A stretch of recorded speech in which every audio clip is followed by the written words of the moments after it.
நீங்க ரொம்ப ஸ்மார்ட்டா இருக்கு. நம்ம எங்க நிக்கிறோம்? நான் ஃபீல் பண்ணி எந்த யூஸ் இல்ல பண்ணவா. சரி, ஹாய். ஹாய். என்னம்மா பஸ் என்ன வரலையா? பஸ்ஸுக்கு தான் வெயிட் பண்றேன் சித்தப்பா. காலேஜ் தானே போற?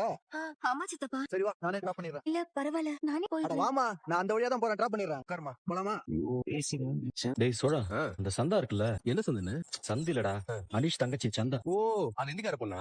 அவங்கதான். அவங்களுக்கு அவங்க மாமா பையனை பீகார்ல கல்யாணம் பண்ணி வைக்க முடிவு பண்ணிட்டாங்களாடா. ஆனா சந்தாவுக்கு அந்த பையனை சுத்தமா பிடிக்கல. அதுல இருந்து தப்பிக்கதான் அனிஷ் கூட சென்னைக்கே வந்து கல்யாணம் பிடிக்காம தான் இங்க வந்துட்டாங்கிற விஷயம் தெரிஞ்சு அவங்க மாமா பையன் சந்தாவை தேடி இங்க வந்திருக்கானா. அவன் வந்தாலும் சந்தாவை கூட போக மாட்டான்னு ஒரே அழுகு. ஏன்னா அந்த பையன் நல்ல பையன் இல்லையா? ஆமாண்டா, அவன் சரியான பொறுக்கியா. காசு நிறைய வச்சிருக்காங்கிறதுனாலயே அவங்க வீட்டுல எதுவும் சொல்லாம கல்யாணத்துக்கு ஓகே சொல்லிட்டாங்க. அங்க அவன் வந்து கூட்டிட்டு போயிட்டு போறானோன்னு சந்தா ரொம்ப பயப்படுது. அதனாலதான் சந்தாவை இப்போதைக்கு நம்ம வீட்டுல தங்க சொல்லிருக்கேன். அந்த சந்தாவோட மாமா பையன் தேடிட்டிங்கிறது கிளம்பி போற வரைக்கும் சந்தா நம்ம வீட்லயே இருக்கட்டும்னு சொல்லிட்டேன். அதனாலதான் சந்தா இப்ப நம்ம வீட்டுல இருக்கு. ஏன்னா உனக்கு அந்த பொண்ணு மேல காதல் கீதல் ஏதாவது இருக்கா?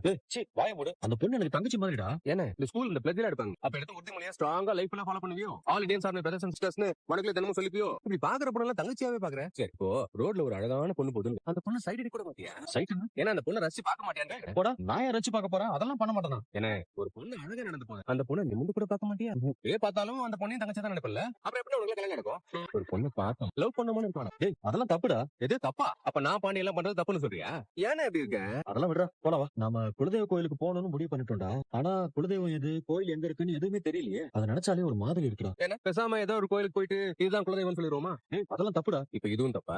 ஆ. என்ன சரி, இப்ப வேற என்ன பண்ணலாம், நீயே சொல்லு. பெரியப்பா கிட்டே கேட்டு பார்த்தாச்சு, அவரும் எதுவும் சொல்ல மாட்டேங்கிறாரு. கார்த்திகா கிட்ட நிலா பேசிருக்கு. கார்த்திகா கேட்டு சொல்றேன்னு சொல்லிட்டு வச்சிருச்சு. ஆனா அவங்க கார்த்திகா கிட்ட சொல்லுவாங்களான்னு தெரியலையே. ஏன்னா கார்த்திகை கிட்ட அவங்க சொல்றதுக்கு என்ன வேணும்?